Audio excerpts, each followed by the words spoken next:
नमस्कार दोस्तों। आज हम अपने एमसीक्यू करते हैं नेक्स्ट 92 से क्वेश्चन नंबर 92। आई होप आप सब अच्छे होंगे और तैयारी अच्छी चल रही होगी। So question number 92, a patient rehabilitating from cardiac surgery. ठीक है, एक patient rehabilitating from cardiac surgery हुई है और उसकी रिहेब करनी is monitor using an arterial line. ठीक है, और मॉनिटर यूज़ किया गया है arterial line. The primary purpose of an arterial line is to. So आप इससे इस क्वेश्चन से ये आइडिया लगा सकते हैं। उन्होंने पूछा है कि प्राइमरी पर्पज़ क्या है आर्टीरियल लाइन का मॉनिटर में। तो measure right arterial pressure, measure heart rate and oxygen saturation of blood and measure pulmonary artery pressure या फिर मेजर ब्लड प्रेशर। अब ये देखिए आर्टीरियल जो हमारी जैसे कि ब्रेकियल पल्स है या रेडियल पल्स है, जैसे कि हम अपना ब्लड प्रेशर चेक करते हैं ना, तो हम आर्टीरियल लाइन से हम क्या चेक कर सकते हैं पेशेंट का मेजर ब्लड प्रेशर कर सकते हैं। Question number 93, a therapist alert a nurse to skin breakdown on a patient's right heel. Which position would leave the patient most susceptible to additional tissue damage? ठीक है, अब ये देखिए एक therapist alert a nurse to skin breakdown on a patient right heel. Right heel, ठीक है, नीचे heal क्या होती है, नीचे होती है। Which position would leave the patient most susceptible to additional tissue damage. तो वो कौन सी और एडिशनल पोजीशन है जिससे और टिश्यू डैमेज हो सकता है। तो वो है सीधे ही लेटे जो स्ट्रेट सुपाइन पोजीशन होती है उसी में लेटने से पेशेंट को क्या हो गया है, स्किन ब्रेकडाउन हो गया। तो वो कौन सी पोजीशन है, वो है सुपाइन पोजीशन। 94 है, a therapist remind a patient of post operative contraindication following hip replacement surgery. अब हिप रिप्लेसमेंट हो गई है और इसमें क्या बताना है, कॉन्ट्रा इंडिकेशन बतानी है। Which statement would not be consider good advice. वो कौन सी स्टेटमेंट नहीं कंसीडर गुड एडवाइस के लिए, मतलब वो स्टेटमेंट बताओ जिसमें गुड एडवाइस कंसीडर नहीं किए। When turning pivot to the affected side, ठीक है, do not cross your leg, ये ठीक है, ये हम एडवाइस करते हैं। अवॉइड लो चेयर, ठीक है। Keep a pillow between your legs while sleeping because oedema के लिए। तो ये एडवाइस तो हम देते हैं, बट हम पेशेंट को जो जिस पैर का ऑपरेशन हुआ है उस साइड टर्न करने के लिए नहीं बोलेंगे। तो यही क्या है, statement would not be consider good advice. Question number 95 है, based on the rule of 9। तो रूल ऑफ 9 किस में आता है, बर्न इंजरी में आता है। डीएसएसबी वाले और बच्चे ज़रूर इसको लर्न करके जाएंगे, ठीक है। वैसे भी एम्स में भी आता है ये क्वेश्चन। और रूल ऑफ 9 को का दूसरा नाम हम बोलते हैं वैलेक, WALLACE, ठीक है। तो ये अपने नोट्स में लिख लो, रूल ऑफ 9 को और किस नाम से जानते हैं, वैलेक, WALLACE। Who has bumps on the anterior right arm, anterior, ठीक है, anterior right arm, the anterior of the thorax and genital reason would be classified as having Burns over percent of body. देखो ये percentage of body का question है, तो आपको पूरी body की परसेंटेज आपको पता होनी चाहिए। सबसे पहले तो जो जेनिटल रीजन है, जेनिटल रीजन पे 1% है बर्न होता है, ठीक है, क्या होता है 1%। और जो एंटीरियर आर्म है, एंटीरियर राइट आर्म और फोर आर्म, ये डिफरेंस होता है, ठीक है, आर्म और फोर आर्म में। तो जो एंटीरियर आर्म और फोर आर्म है वो 18% होता है, तो उसका हाफ हो जाएगा। राइट आर्म का ओनली 9% हो जाएगा। And anterior of the thorax, तो थोरेक्स का क्या होगा, 18 होगा।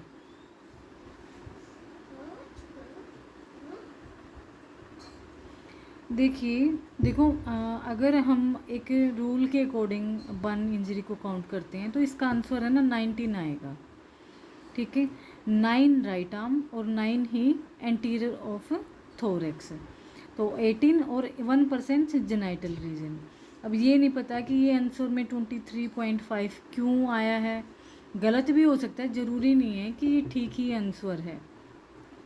तो अकॉर्डिंग टू रूल ऑफ 9 के जो हमने बुक में देखा है, जिस तरीके से देखा, और एक बार आप भी इसको अच्छे से पढ़ सकते हैं, चेक कर सकते हैं कि राइट आर्म में, एंटीरियर राइट आर्म में कितने परसेंटेज है और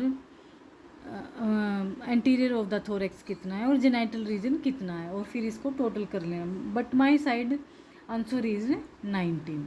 क्वेश्चन नंबर 96 है, a patient is referred to physical therapy for range of motion and strengthening exercise after sustaining an anterior dislocation of the shoulder. तो क्वेश्चन किस पे है, देखो ये आपको ऐसे करना पड़ेगा, एंटीरियर डिसलोकेशन पे क्वेश्चन है, और range of motion and strengthening exercise after sustaining the patient was immobilise. ठीक है, मोबिलाइज नहीं, immobilise in A sling and swathe. Sling and swathe किसको बोलते हैं, जिसमें हम अपना हाथ डाल के और गर्दन के में डाल देते हैं ना डॉक्टर, और वो हाथ को ऐसे उठा के रखता है। ठीक है, तो उसको ही बोलते हैं स्लिंग एंड स्वेथ।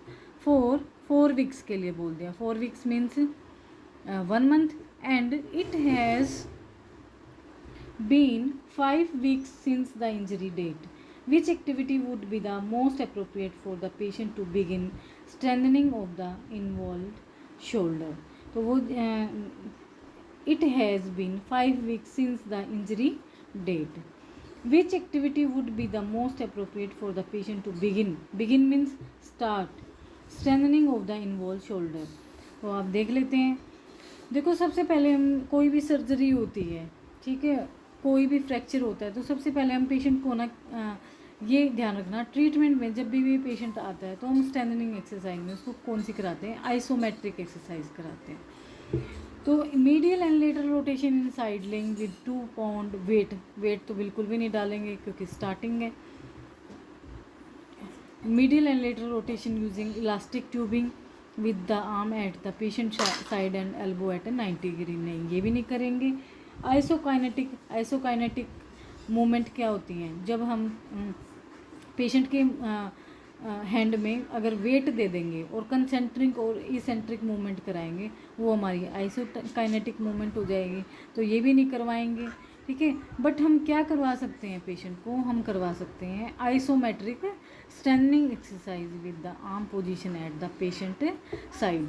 अब यहाँ पे अपना एक टॉपिक लिख लो आप, आपको आइसोटोनिक करना है, आइसोटोनिक, आइसोकाइनेटिक, आइसोमेट्रिक। ठीक है, ये तीनों करने हैं आपको, और इसी में काइनेटिक में कंसेंट्रिक एंड इसेंट्रिक आ जाएगा। ये बिल्कुल अच्छे से करना, ये क्वेश्चन आएगा, कंसेंट्रिक एंड इसेंट्रिक, चाहे वो DSSB वाले हैं, चाहे एम्स वाले हैं, चाहे सफदरजंग वाले हैं, ये क्वेश्चन इंपॉर्टेंट है। Question number 97, A patient status post radical mastectomy secondary to breast cancer is referred to physical therapy. Typical intervention includes all of the following except, ठीक है, तो monitoring, post operative circumferential measurement बिल्कुल करते हैं, passive and active assistive range of motion ये भी करते हैं, elevation and position of the upper extremity ये भी हम बोलते हैं, प्रोवाइडिंग पेन मेडिकेशन, सो हम उसको पेन मेडिकेशन प्रोवाइड नहीं करते। क्वेश्चन नंबर 98 है, A 36-year-old female is limited to 30 degree of lateral rotation. ठीक है, एक ओल्ड फीमेल पेशेंट है 36 ईयर की, उसका हम लेटरल रोटेशन मीन्स बाहर की ओर 30 डिग्री हम करवाएंगे at the right shoulder.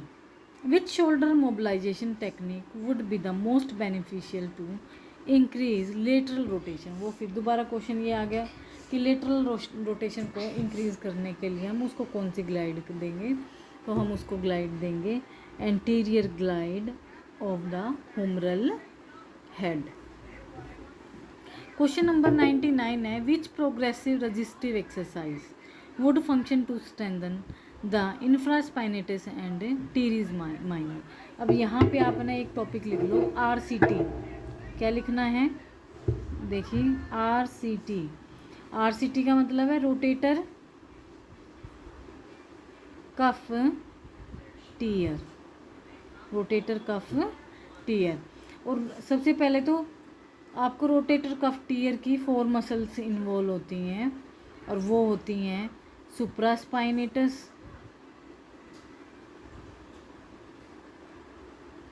Infraspinatus,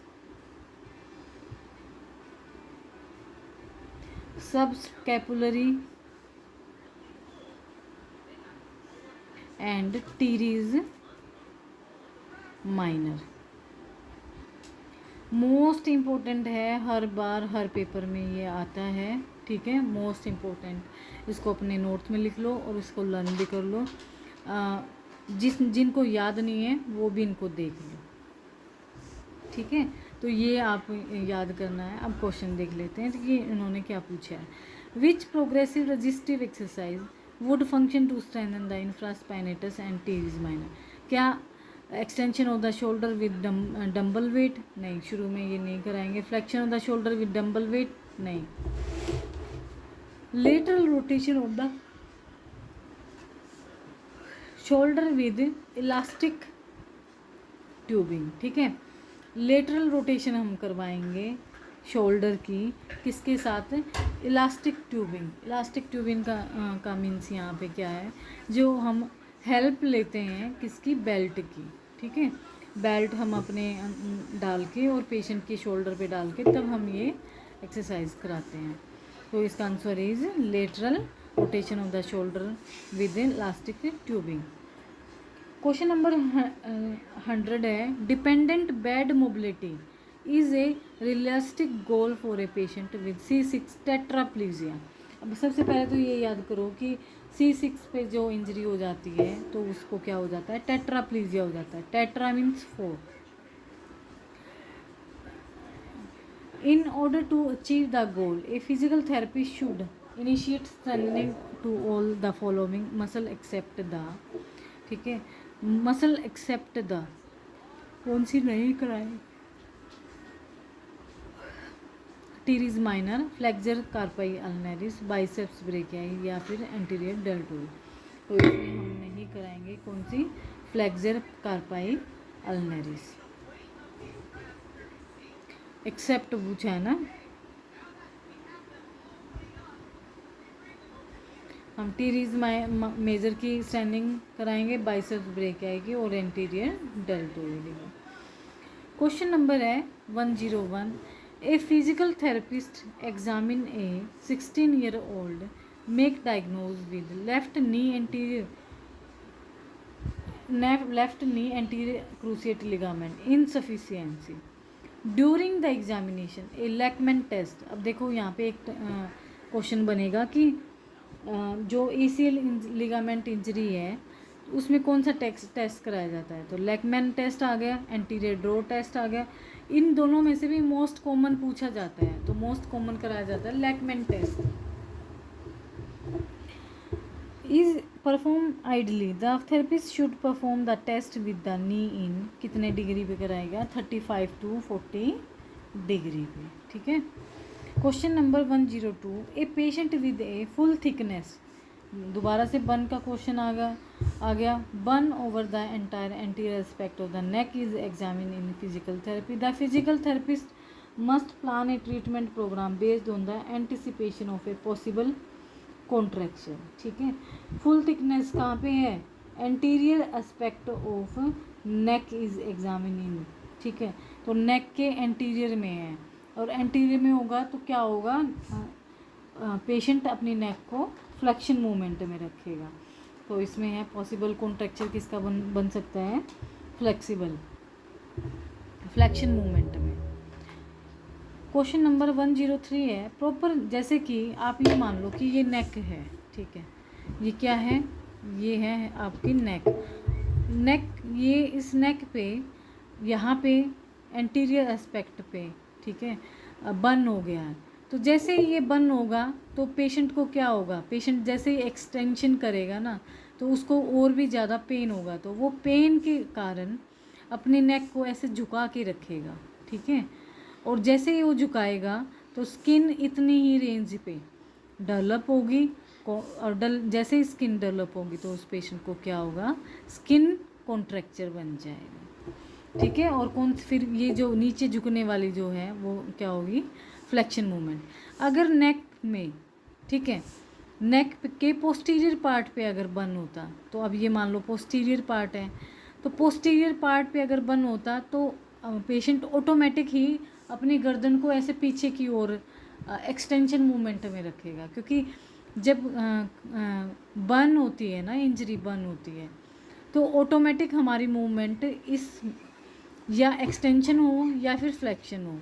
ठीक है, या तो पोस्टीरियर हो या एंटीरियर हो, वो मूवमेंट उसी साइड जाएगी, उसी टुवर्ड्स जाएगी। जिस साइड इंजरी बर्न है उसी साइड उसकी मूवमेंट में कॉन्ट्रैक्चर बनेगा, तो वो ऑटोमेटिक ही अपनी नेक को पीछे की ओर रखेगा कि उसको दर्द कम होगा। ठीक है, वो अपने पेन को कम करने के लिए उस मूवमेंट को बना लेगा, और ऐसे बनते ही क्या हो जाएगा, उसको उसी मूवमेंट का कॉन्ट्रैक्चर बन जाएगा। क्वेश्चन नंबर 103 है, proper position of the affected area is essential for patient with burn, proper position should be maintain. तो not less than 12 hours per day until skin graft have been performed only when the patient is sleeping consistently throughout the day। तो इसका answer ये है, consistently throughout the day।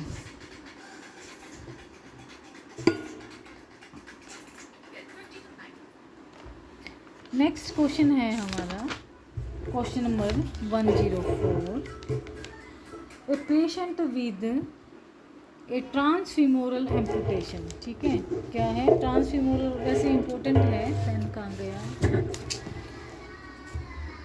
Sorry, a patient with a transfemoral amputation begins gait training, begins means शुरुआत में, gate training with prosthesis. ठीक है, prosthesis और orthosis. तो ये आप सब जानते ही हैं कि प्रोस्थेसिस कौन से होते हैं और ऑर्थोसिस कौन से होते हैं।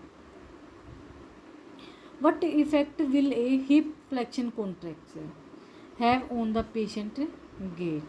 तो the patient will demonstrate increase stability in the prosthetic knee, the patient step length on the prosthetic side will be increase. ठीक है, the hip flexion contracture will not affect the patient gait pattern, the patient will not begin to ambulate until normal range of motion is restored। तो उन्होंने क्या पूछा है, what effect will a hip flexion contracture। ठीक है, देखो पहले ही already उस पेशेंट को क्या है, हिप फ्लेक्शन कॉन्ट्रैक्चर है, have on the patient gait. जब किसी का कॉन्ट्रैक्चर ही हिप है तो हिप पे क्या, कौन सी मूवमेंट आएगी, वो आएगी आपकी एंटीरियर हिप, तो फ्लेक्शन मूवमेंट। तो क्या होगा, द पेशेंट स्टेप लेंथ, जो पेशेंट की स्टेप लेंथ होती है ना, जैसे कि हम बोलते हैं स्टेप लेंथ ये और ये, तो ये जो स्टेप लेंथ है ना, ये क्या हो जाएगी, पेशेंट की इंक्रीज हो जाएगी। क्वेश्चन नंबर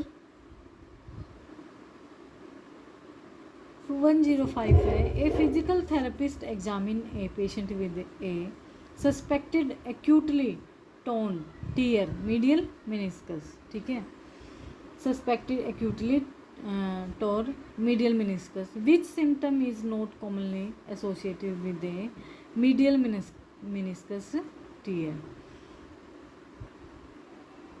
देखिए अब इस क्वेश्चन में क्या पूछा गया कि वो symptoms is not commonly associated, आपको मीडियल मेनिस्कस का सिम्टम्स नहीं बताना है। Tenderness along the medial point of the line, ठीक है, ये होगा क्योंकि मीडियल मेनिस्कस है। मॉडरेशन और टू सीवियर पेन, ये भी हो सकता है। जॉइंट लॉकिंग भी होती है, बट हैमस्ट्रिंग की एट्रोफी नहीं होगी क्योंकि हैमस्ट्रिंग कहाँ है, पीछे है हमारी पोस्टीरियर थाई ऑफ मसल, सो ये नहीं होगा। अब करते हैं, वैसे इतना बड़ा क्वेश्चन ये 106 है, pulse rate and रेस्पिरेट below normal level, इतना लंबा क्वेश्चन कभी आता नहीं है, ठीक है, तो ये करने की भी ज़रूरत नहीं है, इतने लंबे लंबे क्वेश्चन नहीं आते हैं कभी भी। क्वेश्चन नंबर 107 है, इन डिज़ाइनिंग ए व्हील चेयर भी इम्पोर्टेंट है, व्हील चेयर को के नॉर्मल अब नॉर्मल हेमिप्लीजिया में या क्वाड्रिप्लीजिया में व्हील चेयर को कैसे हम सेट करते हैं, पेशेंट को कैसे पोजीशन देते हैं, वो सारे पढ़ लेना आप। For a patient with bilateral transfemoral amputation, ठीक है, in designing a wheelchair for a patient with bilateral transfemoral amputation, the axle should be move in which direction, ठीक है,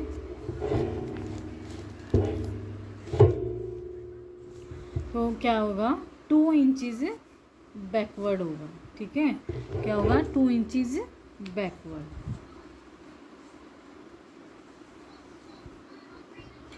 108 क्वेश्चन है, which aquatic exercise means hydrotherapy would be the most effective in reducing tone in a patient with a spinal cord injury. बिल्कुल ऐसा ही होता है, पानी में जब हम जाते हैं तो ऑलरेडी हमारी मसल्स जो होती हैं वो रिलैक्स हो जाती हैं, तो क्या होगा, slow passive movements of the neck and upper extremities with the patient floating in supine, ठीक है, slow passive movements of the नेक, ठीक है, and upper extremity with the patient floating in supine में। तो ये आप समझ गए होंगे, पोजीशन बना के देख लेंगे, और इसमें नहीं होगा passive abduction and adduction of the upper extremity with the patient in short sitting, approximation of the trunk with the patient floating in supine, gentle rocking of the trunk with the patient in short sitting, नहीं ये नहीं होगा। Question number है 109, a therapist prepare to treat a patient in isolation by, isolation means अलग, by donning a mask, which of the following solution categories would require only the use of A mask. तो वो जो mask होता है वो किस लिए use किया जाता है, रेस्पिरेटरी आइसोलेशन के लिए। Question number 110, A 14-year-old girl present with A 25 degree left thoracic scoliotic curve, कितने डिग्री है, 25 डिग्री, तो 25 डिग्री पे मॉडरेट स्कोलियोसिस होता है, ठीक है, क्या होता है, moderate scoliosis. All of the following are appropriate immediate form of treatment except, देखो यूज ऑफ कोरसेट ऑर्थोटिक कर सकते हैं, पोस्चरल एक्सरसाइज करवाएंगे, डीप ब्रीदिंग कराएंगे। 25 देखो 10 to 20 डिग्री कितना होगा, माइल्ड होगा scoliosis, and 20 to 30 degree moderate होगा, और अबव 30 सिवियर होगा, ठीक है। तो सीवियर को सर्जरी से ठीक किया जाता है, पर माइल्ड एंड मॉडरेट को कंजर्वेटिव भी हम ठीक करते हैं। तो इसका आंसर इज सर्जिकल इंटरवेंशन। तो हम माइल्ड स्कोलियोसिस कर्वेचर में हम सर्जरी नहीं कराएंगे। 111 ट्रिपल वन, देखो ये क्वेश्चन इसमें भी आ चुका है एम्स में। A therapist examine a patient refer to physical therapy diagnosed with bicipital tendonitis, ठीक है, bicipital tendonitis. Which of the following special test would be the most useful to confirm the patient diagnosis? क्या Halstead maneuver? No. Apprehension test? No.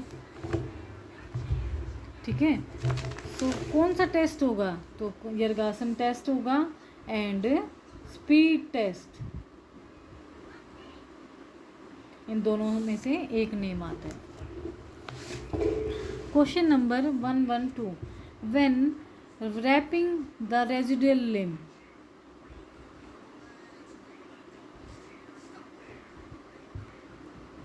of a patient with a transfemoral amputation, a therapist should adhere to all of the following except, ठीक है, कौन सी नहीं होगी?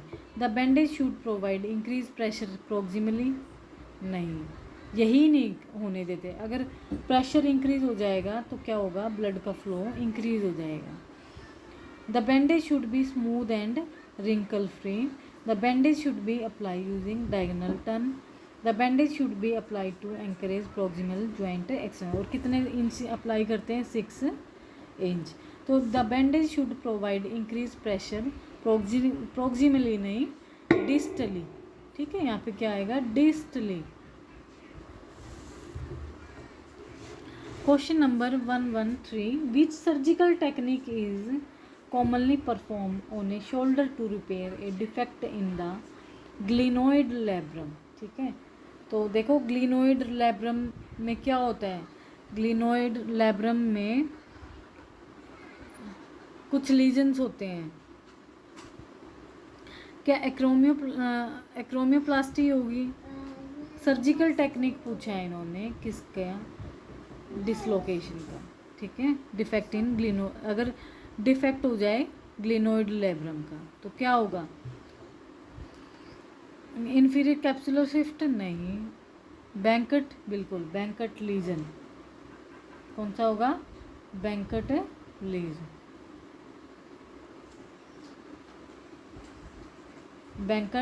Banquet surgical technique use करेंगे। Next question है 114, a physical therapist assist a patient with C7 tetraplegia into a prone on elbows position on a mat. C7 tetraplegia into a prone on elbow, ठीक है, prone है और elbow पे, elbow position on a mat. The therapist instructs the patient to push his elbow down, tuck his chin and lift his trunk of mat while rounding out the shoulders. This exercise is helpful in strengthening the, किसके लिए होगी ये serratus anterior and scapular muscles के लिए होगी, ठीक है। Next question है, a physical therapist instruct A 67-year-old female 4 weeks status post total hip replacement in a home exercise program. Which exercise description would be inappropriate for the patient? So answer is lie on your involved side and lift the involved leg toward the ceiling, ठीक है। Next question है, जब आप इनको read करोगे ना तभी आपको समझ में आएंगे क्वेश्चंस को।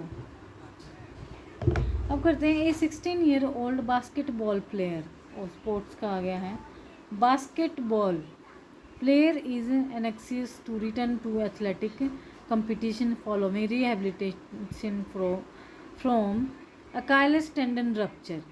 The athlete is objectively ready to return to competition, however continue to demonstrate a severe preoccupation with re-injury. The most appropriate response is the, ठीक है। तो प्री ऑक्यूपेशन विद री इंजरी, ठीक है। The most appropriate response is that allow the patient to return to basketball without restriction. Information patient that he should not participate in basketball this season. Design a functional progression for basketball which allow the patient to progress to higher level activities in a gradual fashion, ठीक है। इसके पढ़ने से पता लग रहा है कि आंसर यही होगा, ठीक है। Question number 117, a patient is refer to physical therapy after sustaining a Colles fracture. Most important है, हर बार पूछ लेते हैं, ठीक है। A Colles fracture refers to an injury of, तो ये सारे types of fracture, types of fracture. Bachelors वालों को फ्रैक्चर का साइन पता है, DSSB वाले ये साइन को देख लो। फ्रैक्चर को हम ऐसे भी लिखते हैं, करते हैं, साइन है। जैसे हम रुपीज़ को ये साइन दिया गया है ना, ऐसे रुपीज़ को ऐसे लिखते हैं, तो फ्रैक्चर को ऐसे लिखते हैं, लिख सकते हैं। तो एक Colles fracture refers to an injury of the, किसकी कॉलिस फ्रैक्चर में किसकी इंजरी होती है? रेडियस की। और डिफॉर्मिटी कौन सी बन जाती है? फोर्क, ठीक है। डिफॉर्मिटी कौन सी बनती है? फोर्क डिफॉर्मिटी, ठीक है। ऐसे फोर्क डिफॉर्मिटी बन जाती है, ऐसे करके, ऐसे जैसे हमारी फोर्क डिफॉर्मिटी होती है, फोर्क होती है ना जिससे हम मैगी खाते हैं, वो बन जाती है। Question number 10118, a physical therapist treats a patient with incomplete L four paraplegia, ठीक है। L four paraplegia. The therapist uses proprioceptive neuromuscular facilitation, means PNF technique, to strengthen the abdominalis and improve trunk stability in sitting. The most appropriate technique to improve strength and control including, तो क्या कराएंगे? क्या hold relax कराएंगे, D1 flexion in quadruped, D1 flexion in supine, alternating isometric and timing for emphasis in seating, ठीक है। तो हम ये करवाएंगे पेशेंट को, isometric and timing for emphasis in sitting. Question number 119 है, a patient 2 weeks status post transtibial amputation. अरे भाई ये ट्रांसटिबियल एम्पुटेशन बड़ा इंपॉर्टेंट है, हमेशा ये आता है, कभी कुछ क्वेश्चन आता ही आता है कई बार इसमें। इससे is instructed by his physician to remain at rest for 2 days after contracting bronchitis. Bronchitis means inflammation of bronchus. The most appropriate position for the patient in bed is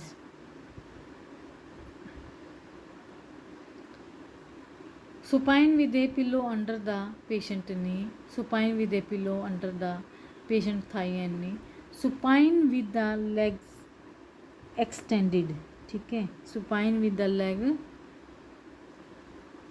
legs extended, side lying in the fetal position. तो इसका answer है आपका supine with, ठीक है, legs extended करेंगे, ठीक है, extend करेंगे।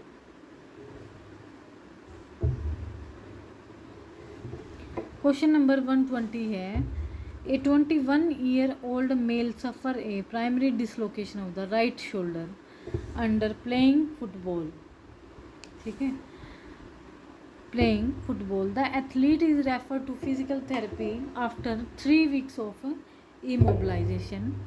A physical therapist might elect to begin treatment with all of the following except, क्या?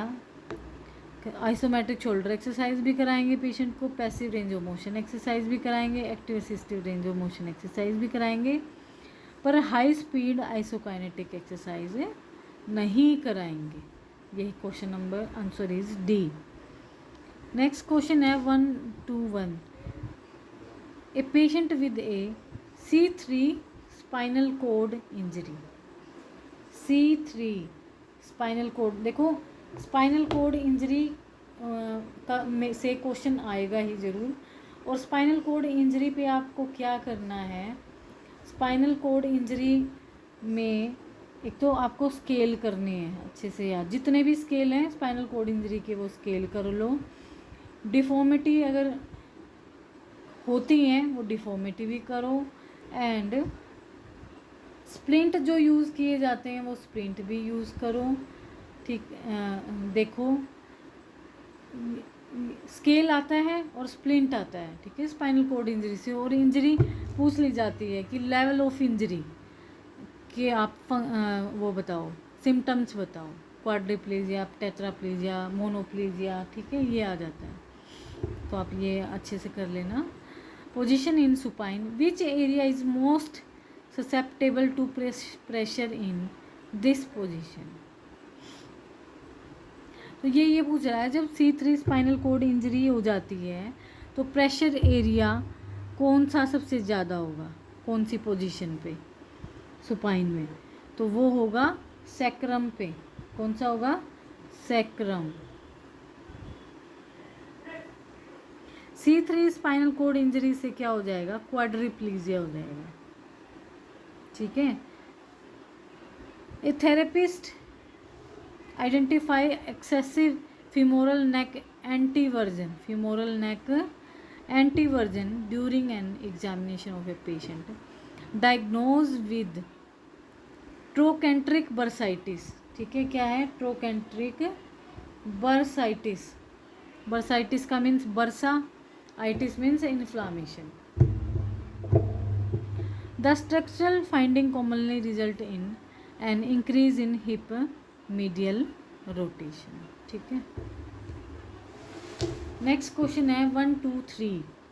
The most common mechanism for an anterior talofibular ligament, anterior talofibular ligament sprain is inversion and plantar flexion, ठीक है। क्या होगा, anterior talofibular ligament sprain से inversion on plantar flexion हो जाएगा। Question number 1 to 4. A patient is referred to physical therapy diagnose with right hip trochanteric bursitis, which clinical finding is usually not associated with trochanteric bursitis, restricted abduction, reproduce symptoms, full hip, active range of motion, positive Ober test, joint play motion are limited in a capsular pattern, ठीक है, ये नहीं होगा। Question number 1 to 5 है a patient status post large rotator cuff repair surgery, ठीक है, rotator cuff RCT repair surgery is referred to physical therapy. Which of the following motion would you initially accept to be the most restrictive? Extension भी restrict होगा, middle rotation भी होगा, ठीक है, और abduction भी होगा, बट लेटरल रोटेशन नहीं होगा। क्या होगा, लेटरल रोटेशन नहीं होगा।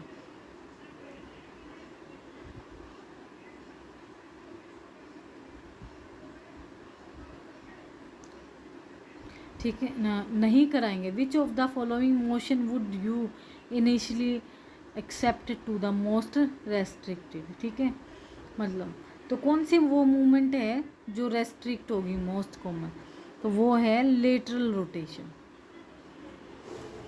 क्वेश्चन नंबर 1 to 6 है a physical therapist perform passive range of motion to a patient with C7 tetraplegia.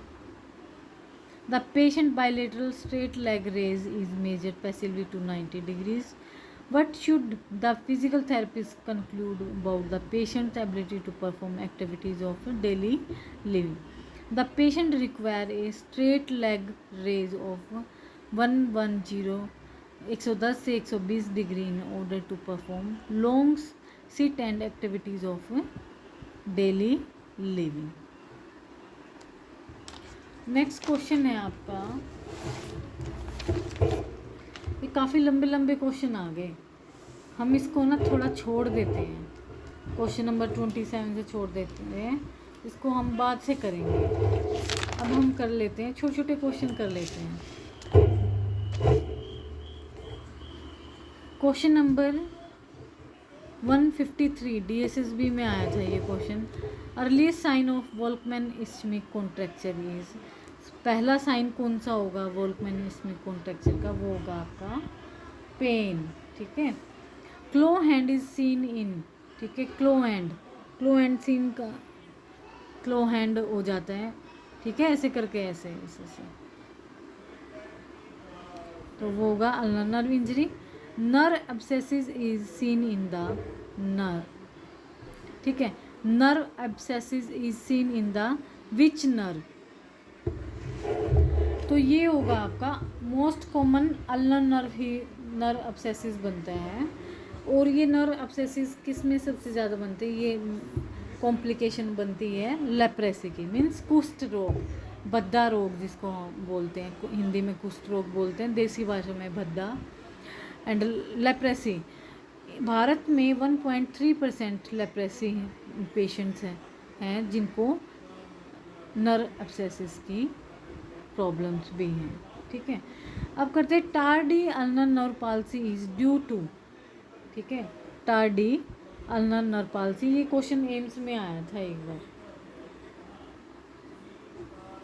Tardy ulnar nerve palsy is due to, अब ये देखिए अल्नर नर्व पाल्सी कहाँ से पास होती है? हमारे कुबाइटल फोसा से पास होती है। ठीक है, कुबाइटल फोसा ये होता है ये वाला, ठीक है, इसको हम कुबाइटल फोसा। तो यहाँ से नर्व जाती है मीडियन नर्व, और ये आती है अल्नर नर्व। ठीक है। तो जब ये कुबाइटस वेलगस हो जाता है, वेलगस का मतलब हमारी ये कोनी अगर ऐसे अंदर की ओर चली जाती है तो पेशेंट को कौन सी पाल्सी हो जाती है? Tardy ulnar nerve palsy. Next question है myositis ossificans is commonly seen at the, कहाँ? एल्बो ज्वाइंट, बिल्कुल easy. Dupuytren contracture most important, Dupuytren contracture is thickening of palmar fascia, बिल्कुल ठीक है। Base of little finger involve first, ठीक है, base of little finger involve first, seen in cirrhotic, seen in epileptic on hydantoin and all of the above. अब आप ये देखो सबसे पहले क्या होता है इसमें? थिकनिंग ऑफ पामर फेशिया की हो जाती है। Base of little finger involve first, initial finger Dupuytren contracture की। वैसे तो इनिशियल फिंगर मिड लाइन में होती है, बट इसमें बेस ऑफ दे रखा है। ठीक है, क्या है? Base of. तो base of little finger seen in cirrhotic में भी होती है ये, सीन इन एपिलेप्टिक होना, हाइडोंटिन मेडिसिन जो लेते हैं ना उससे हो जाती है। ऑल ऑफ द अबव, तो इसका answer is all of the above.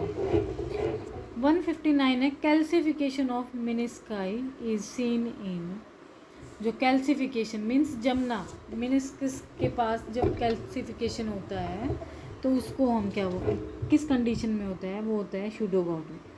Hyper parathyroidism means, hyper means ज़्यादा, थायरोक्सिन ज़्यादा हो जाना।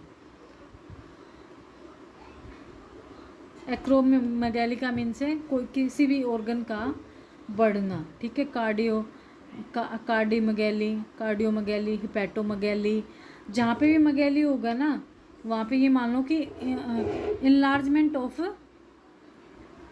ऑर्गन्स। ठीक है, ऑर्गन्स के का जो साइज़ होता है वो लार्ज होना, जैसे कि उसको ये हमारे खलीज ही हैं। ठीक है, खली तो सबने सुना ही होगा नाम।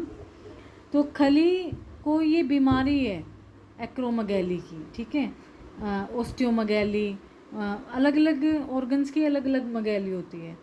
तो देखो उनकी बीमारी ही उनको क्या कर रही है? उनको फेमस कर रही है, फेम उनको मिला हुआ है। ठीक है, तो वो अपने आप से ही नहीं लंबे हैं, उनको एक डिजीज़ है जिसको एक्रोमेगैली ही बोलते हैं। तो ये खली का एग्जाम्पल देख लेना आप अपना, तब याद रख सकते हो। मगैली का मतलब enlargement of organ. Hepato means, hepatic means liver, liver का बड़ा हो जाना साइज़ में। कार्डियोमगैली, कार्डिक मीन्स हार्ट का जितना साइज़ होना चाहिए उससे थोड़ा बढ़ जाना, और साइज़ बढ़ेगा तो वो और ऑर्गन्स को भी अफेक्ट करेगा। क्वेश्चन नंबर 160 है, club foot in a new born is treated by. पता है क्लब फुट पहले जो क्वेश्चंस काफ़ी आते थे बट अब नहीं आते हैं। मैंने क्लब फुट के अब की बार मतलब एम्स में अब की बार देखने को नहीं मिले। डीएसएसबी में तो ये क्वेश्चन आया था, और डीएसएसबी में क्लब फुट का क्वेश्चन आएगा, सफदरजंग में भी आ सकता है। ठीक है, club foot in a new born is treated by, जब जैसे ही एक छोटा सा बच्चा अपनी माँ के गर्भ से बाहर आता है और उसको ये मदर को ये देखने को मिलता है, पेरेंट्स को, कि मेरे बच्चे को क्लब फुट है, तो वो शुरुआत में क्या कर सकती है? क्या शुरुआत में छोटे से बच्चे की सर्जरी कराएगी? नहीं, सर्जरी भी नहीं कराएगी। क्या डेनिस ब्राउन स्प्लिंट कराएगी? अगर डेनिस ब्राउन स्प्लिंट वो पहनाएगी तो बच्चा सुसु पोटी कैसे करेगा? ठीक है, क्या बच्चे को स्टेपिंग करेंगे? नहीं, छोटे बच्चे को स्टेपिंग नहीं। सबसे पहले क्या करेंगे? Manipulation by the mother. Manipulation means movement. जिस टाइप का क्लब फुट होगा, या कैल्केनियम वेल्गस डिफॉर्मिटी, या वेरस डिफॉर्मिटी, या प्लानस, जो भी इसमें डिफॉर्मिटी बनती है क्लब फुट में, उसी की वो मदर, बच्चे की मदर, देखो यहाँ पे मैनिपुलेशन बाय द मदर लिखा हुआ है।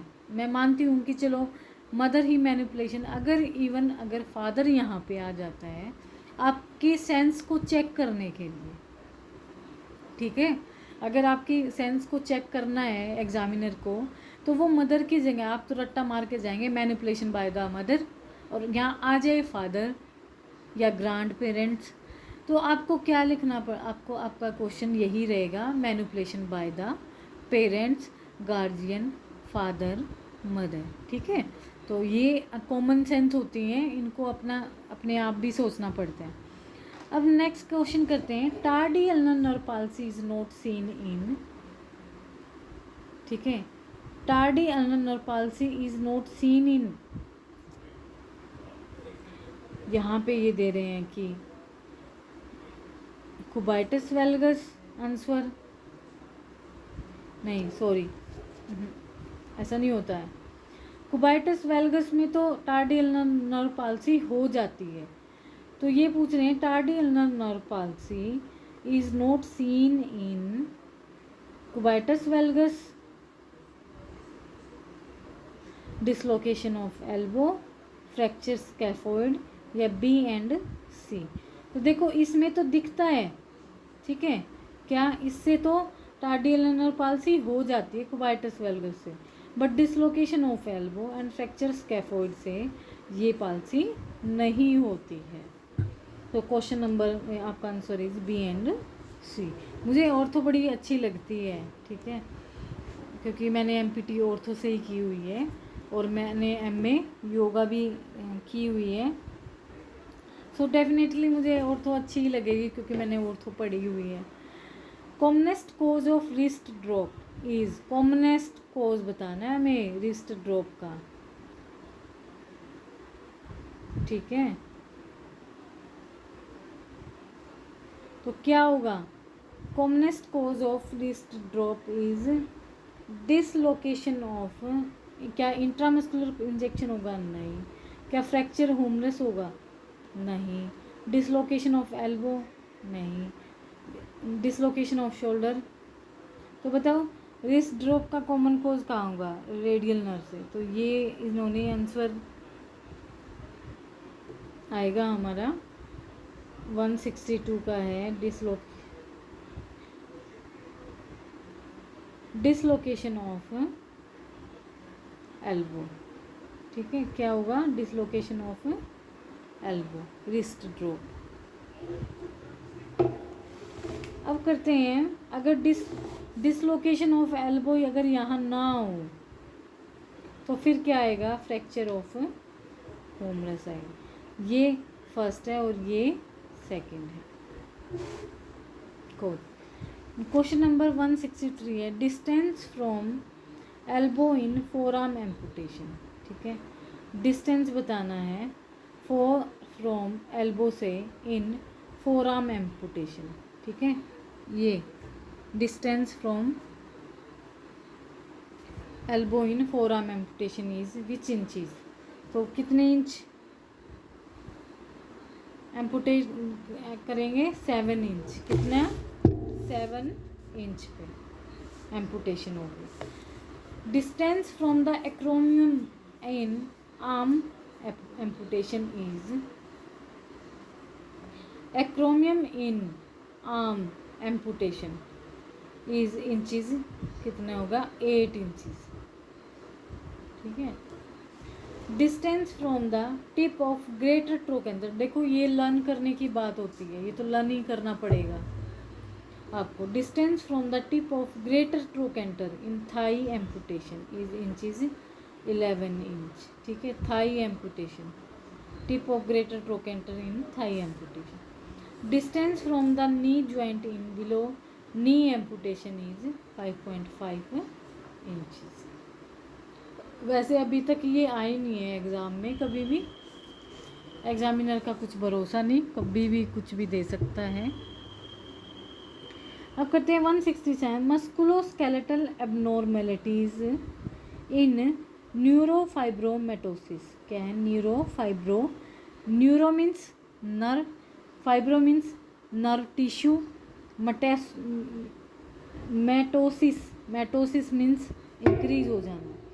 क्या हाइपरट्रॉफी ऑफ लिम्ब, बिल्कुल लिम्ब की क्या हो जाएगी, हाइपरट्रॉफी मीन्स ज़्यादा मसल्स ग्रो करेंगे। क्या स्कोलियोसिस हो जाएगा, हाँ जी। शूडोआर्थरोसिस, बिल्कुल। तो आंसर इज आपका all of the above. Next question है 168, कॉमनेस्ट कोज ऑफ पैराप्लीजिया। तो क्या है पैराप्लीजिया, क्या ट्यूबरक्लोसिस से पैराप्लीजिया होता है, नहीं। क्या स्कैंड्रीज से, नहीं। ट्रांसमिलाइटिस से, नहीं।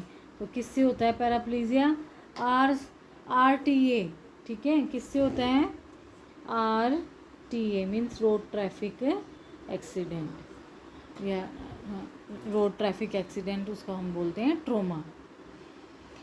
169 क्वेश्चन है, myositis ossificans is most common around the joint. ये वापस घूम के आ गया question, is elbow. Treatment of CTEV congenital talo equinovarus should begin, ठीक है। तो ये कब होती है, soon after, okay, seen after birth के बाद ही हमें पता लग जाता है कि बच्चे को CTEV है या नहीं है।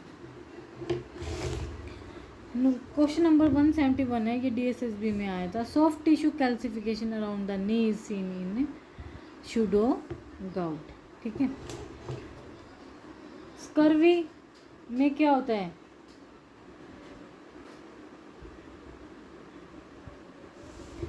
विटामिन C की कमी हो जाती है, कैल्शियम। स्क्लेरोडर्मा, ठीक है। Skin hyper parathyroid, thyroxine, pseudogout. Soft tissue calcification, जो हमारे सॉफ्ट टिश्यू हैं वहाँ पे क्या हो जाती है, कैल्सिफिकेशन हो जाती है। तो वो किस में होती है, शूडोगाउट में होती है। In de Quervain syndrome the following tendon are inflamed, ठीक है। डिक्वेरियन सिंड्रोम में कौन सा टेंडन इन्फ्लामेशन हो जाती है, ये आता है, इम्पोर्टेंट है, याद कर लो, घोट के नोट्स बना लो। एक्सटेंसर पॉलिसिस ब्रेविस एंड हर बार आया है, ये एम्स में भी आया है, रोहतक PGI में भी आया है, हर एग्ज़ाम में आता है ये। एक्सटेंसर पॉलिसिस ब्रेविस, दो ही मसल हैं इसमें और कोई इतनी ज़्यादा मसल भी नहीं, and extensor pollicis Brevis and abductor pollicis longus, ठीक है। Abductor pollicis longus, extensor pollicis Brevis. याद करना EPB APL, ठीक है। IPL की जगह APL, EPB,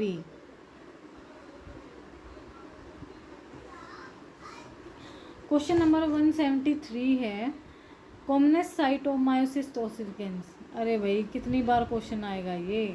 एल्बो पे होता है, ठीक है, और एल्बो जॉइंट पे होता है, और ब्रेकियलिस साइट पूछा गया। कॉमनेस्ट साइट मायोसिस ओसिफिकेंस की है brachialis. In pseudogout feature include involvement of large joint and calcium pyrophosphate crystal की डिपोजिशन हो जाती है। The mallet finger result from injury to mallet finger extensor tendon of the terminal phalanx of finger. Extensor tendon of the terminal phalanx of finger. अब next है 177। अब चलो ये mallet finger मैं अच्छे से समझा देती हूँ किस टाइप की होती है। जो हमारा मैलेट फिंगर होता है उसमें क्या होता है, उसमें ना रप्चर हो जाती है, ठीक है, रप्चर और अवल्जन ऑफ द एक्सटेंसर टेंडन, ठीक है, और terminal phalanx of the finger. बस आपको इतना ही करना है इसमें। नेक्स्ट क्वेश्चन है 177। Perthes disease is characterized by painful hip in childhood and avascular necrosis of femoral head, ठीक है, यही होगा। Painful hip in childhood and avascular necrosis of femoral head. Avascular necrosis में क्या होता है, ब्लड का जो फ्लो होता है वो एकदम ज़्यादा हो जाएगा। अब करते हैं 177। Green stick fracture generally occurs in, जो ग्रीन स्टिक फ्रैक्चर होता है वो किस में सबसे ज़्यादा पाया जाता है, वो पाया जाता है चिल्ड्रन में। 178 है most important pathology in club foot is, उसके नाम से पता लग रहा है कंजनाइटल क्लब फुट को CTEV, congenital talo navicular dislocation. The most important sign in Volkmann ischemic contracture is, ठीक है, मोस्ट इम्पोर्टेंट साइन कौन सा होगा वोल्कमैन इस्चमिक। पहले तो अर्लीस्ट साइन तो हमारा होगा पेन के बाद आएगा पेलर के बाद आएगा नमनेस, और नमनेस के बाद आएगा obliteration of radial pulse. Question number 180 है painful arc syndrome is due to painful arc, जिसमें 120 और 160 तक पेन आता है और डिग्री में कोई पेन नहीं आता है। Painful arc syndrome means fracture greater tubercle. Next है which of the following characteristic feature of Charcot joint. तो चारकोट ज्वाइंट कौन से होते हैं, acutely painful, swollen joint, painless, swollen stiff joint नहीं, painless, swollen, hyper mobile joint, जिनको हम Charcot joint कौन से होते हैं, हाइपर मोबाइल ज्वाइंट, पेनलेस होते हैं और स्वॉलन होते हैं। Which of the following crystals are present in gouty arthritis, ठीक है, तो गाउटी अर्थराइटिस में कौन से क्रिस्टल्स प्रेजेंट होंगे, monosodium urate dihydrate, monosodium urate dihydrate. So आज के लिए हम इतने ही क्वेश्चन करते हैं, चलो ये और कर लेते हैं। The commonest deformity at hip in post polio residual paralysis is flexion deformity, extension deformity, flexion abduction deformity, flexion abduction deformity होती है, ठीक है, पेशेंट झुका हुआ होता है और उसके पैर भी फुले हुए होते हैं। सो आज के लिए ये क्वेश्चन DSSB में आया था। आज के लिए हम इतना ही करते हैं। नेक्स्ट वीडियो आपको हम कल देंगे। और तैयारी अपनी अच्छे से करो, करते रहो, छोड़नी नहीं है तैयारी। गोरखपुर एम्स से भी बनने जा रहा है, कभी भी उसका इनॉग्रेशन हो सकता है। और जहाँ भी इनॉग्रेशन होता है वहीं पर कम से कम 30 फिजियोज़ की सीट्स आती हैं। तो अपनी तैयारी को अपना बनाए रखें। और ये मत सोचे कि मैम ने वीडियो नहीं डाली तो हम अब क्या करें। मेरी आप ना शुरू से जो वीडियोस है ना, आप उनको देखें। एम्स के उसमें क्वेश्चंस हैं वो भी पढ़ें, ठीक है। वो नए नए टॉपिक्स आपको मिलेंगे, उनको पढ़ें। मेरी सारी वीडियोस ही इम्पोर्टेंट है, ऐसा नहीं है कि मैं जो डालूँगी वही इम्पोर्टेंट होंगी। जो पीछे डली हुई है ना, आप उनको भी सुनो, उनको भी देखो। सब्सक्राइबर 650 हो गए हैं और वीडियो देखिए 4000। और सिर्फ कोई वीडियो 1000 व्यूज़ आए हैं, कोई 4000 है। तो आप इनको ना पूरा करो, पूरा देखो, सारी वीडियोस को देखो, सब कुछ आपको ना उनसे भी बहुत कुछ सीखने को मिलेगा। ऐसा नहीं है कि जो मैं अब डाल रही हूँ उन्हीं से ही आप कुछ सीख पाएंगे। और गाइज़ मेरे पास ना नोट्स इतने हो गए हैं क्योंकि मैं खुद भी अब पढ़ने लग रही हूँ, ठीक है। और मैंने नोट्स बना रखे हैं और मैं, आप यकीन नहीं मानेंगे, मेरे पास कंटेंट इतना हो गया है। मैं आपको दिखाती हूँ। मुझे ना टॉपिक्स आपको कराने होते हैं। देखो मैंने एंड फिल के नोट्स बनाए हैं आपके लिए, ठीक है, पूरे के पूरे। और काफ़ी सारे ये जो रिटर्न में है, ये मैं आपको नोट्स आपके लिए नोट्स बनाए हैं। और देखो pathological condition, pulmonary pathology condition के मैंने इतने अच्छे नोट्स बनाए हैं आप लोगों के लिए। पर मेरे को क्या है कि मेरे को टाइम नहीं मिल रहा आपको वीडियो डालने का। एक तो मेरे फ़ोन में ये दिखा देता है कि स्पेस ही नहीं है। मैंने सब कुछ डिलीट कर दिया, फिर भी आज वीडियो नहीं बन पा रही थी। तो मेरे टेक्निकल भी काफ़ी सारी प्रॉब्लम्स हो जाती हैं और एक बार फिर प्रॉब्लम्स होने लग जाती हैं तो उनको लेके बैठे रहो, ठीक है। वीडियोस डालने को तो मैं बहुत सारी वीडियोस आपके पास आपको दूंगी एक एक करके, ठीक है। कोशिश करूंगी मैं कि टॉपिक्स के अब मैं आपको वीडियोस डालूं। MCQ हम करते रहेंगे पर साथ के साथ हम टॉपिक्स भी कवर करेंगे, ठीक है। सो आप सब अच्छे रहो, अपना ख्याल रखो, एग्ज़ाम की अपनी अच्छे से तैयारी करते रहो। जिन बच्चों को थोड़ा नींद की प्रॉब्लम है, सुबह उठ नहीं पाते, देखो आपको ना उठना चाहिए। जिसको कुछ करना है ना, वो बिना अलार्म के ही मॉर्निंग में अपने आप उठ जाएगा। चाहे वो पूरा दिन कितना भी बिज़ी रहे, कितना भी काम करे, पर उसको अगर उसके अंदर अगर लगन होगी ना एग्ज़ाम को या अपने आप को कुछ कर दिखाने की, तो वो अपने आप उसकी आंखें सुबह खुल जाएंगी। और अगर नहीं खुलती है ना आंखें सुबह, नींद ही नहीं टूटती है, तो एक बार आप ना हाथ जोड़ के परमात्मा से ये बोल के सो जाओ, ऊपर वाले को, जो जिसको मानता है। मैं ये नहीं कहती कि ये आप डिसाइड करेंगे, यही बोल के सो जाना, हे भगवान मुझे ना सुबह 3 बजे उठा देना या 4 बजे उठा देना, जैसे आपके अकॉर्डिंग आपको उठना है। आप यकीन ना करेंगे ना, सुबह एक बार ज़रूर आंखें खुलेंगी आपकी, और आप करके देखना, ठीक है। तो जब आप कुछ कह के सोते हैं ना तो वो रिपीट होता ही होता है, ऐसा नहीं होता कि वो रिपीट नहीं होता है। आपने अगर डीप स्लीप डिसऑर्डर अगर पढ़े हैं, सिरकैडियन रिदम अगर पढ़ा है, उसमें N1 N2 N3 N4 sleep pattern होता है। तो उसमें दिखाया गया है कि डीप स्लीप में जब हम चले जाते हैं तो जो भी हम सोने से पहले जो सोचते हैं वही हम रात को हमारे माइंड में वो होता रहता है, ठीक है। तो आप इनको भी करना। और भाई मेरी वीडियोस को लाइक भी कर दो भाई। कोई फिजियोथेरेपिस्ट अगर इतनी मेहनत कर रहा है तो उसके लिए इतना तो बनता ही है। यही सोच के कर दो कि चलो मैडम हमारे डिपार्टमेंट से है और मैडम को यूट्यूब पे हम उसको बढ़ाएं, ना कि उनको डीमोटिवेट करें। उसको बढ़ाने का काम करो आप, ठीक है।